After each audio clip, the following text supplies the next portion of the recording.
क्या देना चाहोगे? जो मांगोगे वही दूंगा। तो आज हिरण्यकश्यप ने क्या जवाब दिया? भगवान, अरे ऊपर न मरो नीचे न मरो, प्यापे कोई हथियार नहीं।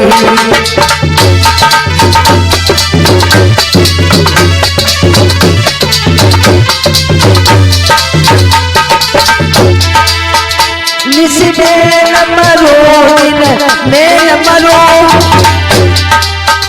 प्यापे कोई हथियार नहीं। नर से न मरो पशु से न मरो, जीवन में कोई हथियार नहीं।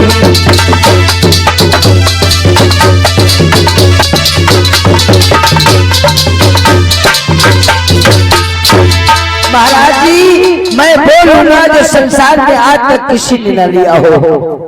क्या चाहिए? कहा न ऊपर मरो न नीचे मरो, न दिन में मरो न रात में मरो, भगवान ब्रह्मा जी की बनाई हुई सृष्टि के द्वारा मैं मारा न जाऊं, अस्त्र और शस्त्र से न मारा जाऊं। भगवान ने कहा एवं मस्तु, ऐसे ही होगा।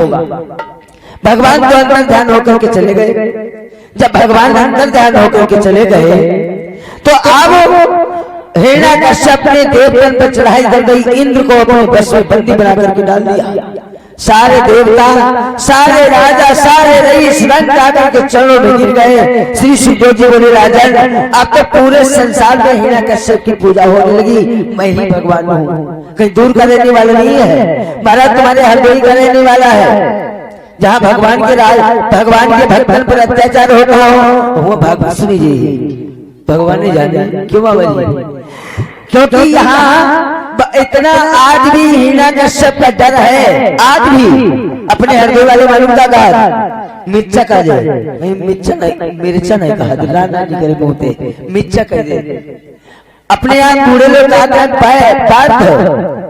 राना लगा और पद कह दे रहे। राम का शब्द का प्रयोग नहीं, हिरण्यकश्यप के डर से राजन धीरे धीरे समय बदलने लगा। अब तो एक दिन की बात, हिरण्यकश्यप की पत्नी का नाम है कयाधु। ये बिटिया किसकी है? राजा वासिक की। राजा वासिक के ऊपर जिसमें हिरण्यकश्यप ने चढ़ाई की, तो राजा वासिक की कचहरी में मैया कयाधु अपने पिता के बगल में बैठी है। और जब हिरण्यकश्यप ने बिटिया को देखो, निश्चय नहीं तो मन में विचार करो, अगर ये युद्ध करेगा तब भी बिटिया के साथ में विवाह कर लूंगा। राजन कहते हैं कोई बात नहीं। पास में पहुंचा राजन, आज महाराज वासिक दौड़ करके हाथ जोड़ के बोले, भगवान कैसे आना हुआ? अगर आना था तो तुमने सूचना भेज दी होती, मैं दौड़ करके चला आता। कहा नहीं, मैं तुम्हारी बिटिया को हाथ मांगता हूँ। महाराज ने कही लिवाई, शादी कर गई। भगवान की छोटी सी मूर्ति मैया कयाधु ने अपने बक्से में बंद करके और सीधे हरदोई चली आई। अब जब हिरण्यकश्यप राजधानी चले जाए तो भगवान की चतुर्भुजी मूर्ति को मैया आरती उतारे, भोजन करवावे और फिर बक्सा में बंद कर दी। इतना प्रेम करती भगवान से। राजा धीरे धीरे समय गुजरने लगा। एक दिन माता कयाधु गर्भवती है। आकाश मंडल से इंद्र को विमान जाए, नजर पड़ी ये तो कयाधु को। हिरण्यकश्यप की राजधानी मन में विचार करने लगा, पत्थर से तोड़ दूंगा। राजा रथ को नीचे उतारा, जितनी नारियां हैं सभी नारियों को राजा इंद्र ने बंदी बना लिया। सोचने लगा किसी सरोवर में राजा के डुबो दूंगा। और रास्ता में नारद बाबा मिल गए। क्या कर रहे पगले? जवाब दिया, महाराज ये मत पूछो, मैंने राजा कयाधु, महाराज हिरण्यकश्यप की पत्नी कयाधु, ये सभी गर्भवती हैं। गर्भवती होने के कारण ये सभी को मार दूंगा। एक दैत्य पूरे संसार को परेशान करके रखा, इनके उदर में सभी बालक दैत्य तो है। नारद बाबा ने कही पागल तो नहीं हो गए? कहा क्यों? कहा इसके उदर में जो बालक है वो परम भक्त है, अपने पिता के मांस को घटाएगा।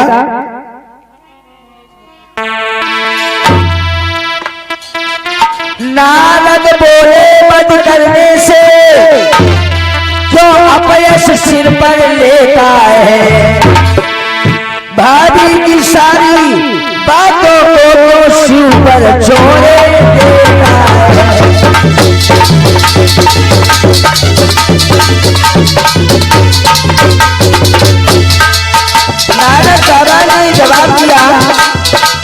इंद्र रानी के इसी गर्भवती से तो परम भक्त प्रगटाएगा, जो अपनी अटल प्रतिज्ञा से बाबुल का मान घटाएगा।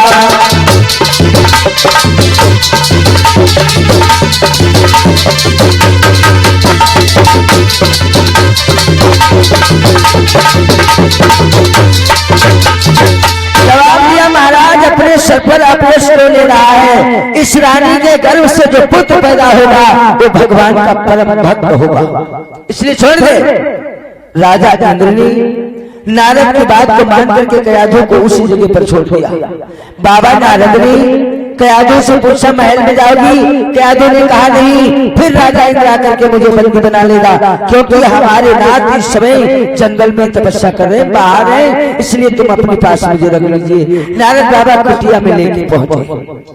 देखिए हम कभी कभी कह देते हैं माताएं चाहें तो पुत्र को भगवान बना दें, अब माताएं चाहें तो इन्हें दुष्ट बना दें। पिता का इसमें कोई अधिकार नहीं है। महाराज ये कैसे? क्या माताएं बालक को भगवान बना सकती? क्या माताएं चोर बना सकती? महाराज माताएं सब कुछ बना सकती। कहा ये माते लक्ष्मी है, जैसा चाहे वैसा करें। एक मैया के एक बालक पैदा हो तो उस मैया ने अपने यौवन को बचाने के लिए दूध पिलाना बंद कर दिया। बोतल में दूध भरो और उस बालक के मुख में ठास दो, पियो और जो मत जाओ, हम अपने स्तन का पान नहीं कराएंगे। बालक छोड़ा बड़ा हुआ, बिलग्राम जाने लगा। उसने जिस दिन पैदा हुआ था हाथ में बोतल पकड़ी। इसमें इन बच्चन को कोई दोष ना है जो शराब पीते, इसमें सबसे बड़ी अम्मन की गलती।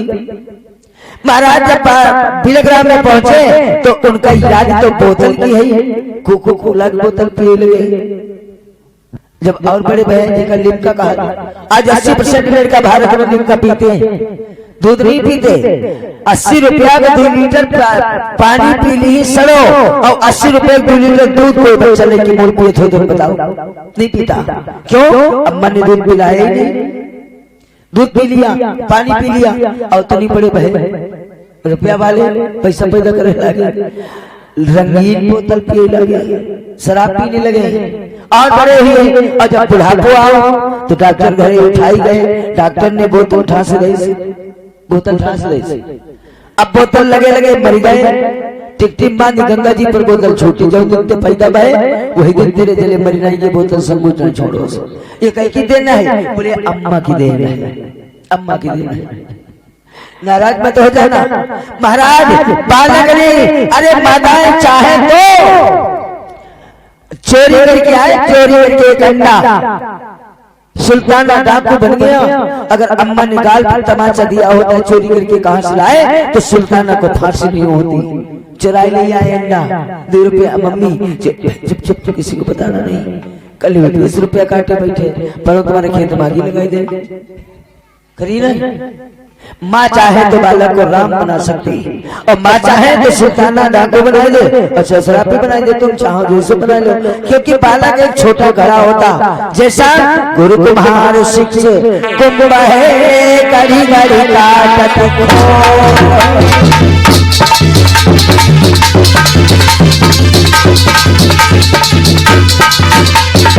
अंतर हाथ सहार दे हार पाए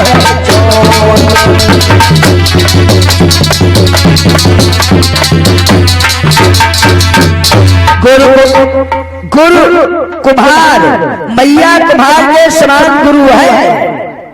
अगर चाहे तो बालक को चाहे दोषी बना दे। अब तो मैया के आधू बाबा जी के आश्रम में पहुंची और जब बाबा जी के आश्रम में पहुंची तो मैया के आधू गर्भवती है। महाराज आज बाबा जी सुबह शाम भगवान का भजन करते, संग में के आधू जाती, वो असर बालक पर पड़ रहा, पेट में जो बालक पड़ रहा। धीरे धीरे समय गुजरने लगा। राजन मैया के आधू का पुत्र बाबा जी की कुटिया पर जन्म ले लिया, महात्मन के घर में। अब धीरे धीरे बालक जब छोटे है और जब पैरों से लुढ़कने लगा तो भगवान के मंदिर में जाने लगा, बाबा जी के साथ में पूजन आरती करने लगा। धीरे धीरे उम्र हो गई 5 वर्ष की। एक दिन जब लौट करके हिरण्यकश्यप आया तो मालूम नहीं सूचना कि कयाधु महाराज नारद के घर में है, तो अपने रथ को मचा करके नारद के पास में पहुंचे। मैया कयाधु दौड़ के चरणों में गिर गई। नाथ, मैं आप थे नहीं, इसलिए अपने पुत्र के साथ में मैं बाबा जी के घर चली आई, कोई दिक्कत नहीं। रथ में बिठाला, घर जाकर के पहुंचा और हिरण्यकश्यप